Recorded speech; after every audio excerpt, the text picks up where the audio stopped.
Елизавета Конева, доктор медицинских наук, профессор кафедры спортивной медицины и медицинской реабилитации МГМУ имени Сеченова. В Сухумской городской больнице специалист провела прием неврологических пациентов и пациентов с острыми нарушениями мозгового кровообращения.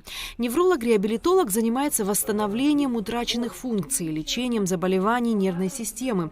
Процент таких больных в нашей республике немал. Сердечно-сосудистые больные, которыми мы занимаемся, а у нас два таких отделения, это кардиологическое отделение и неврологическое.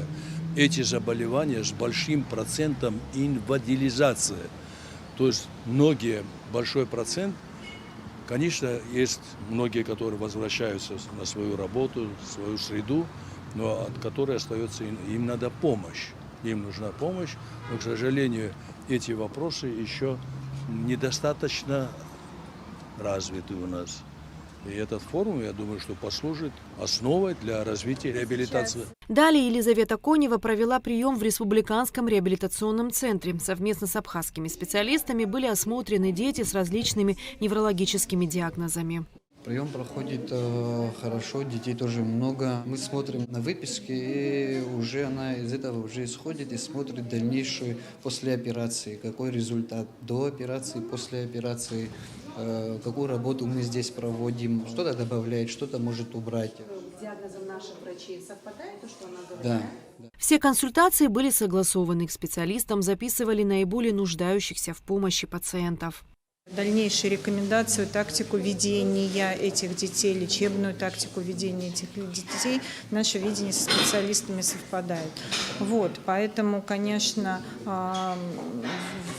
большое количество детей, которые нуждаются в реабилитационной помощи и поддержке, они ее и в республике получают. Безусловно, нужны высокотехнологичные курсы реабилитации, которые должны периодически проводиться этим детям, да. Но в полном объеме помощь высококлассная, она есть, и я восхищена специалистами, которые работают в детском республиканском центре. Сейчас мы смотрим деток, и это такая первичная консультация, обмен мнениями о детях и дальнейшие пути взаимодействия для того, чтобы дети могли выезжать в том числе на какую-то высокотехнологичную, в специализированные центры реабилитацию.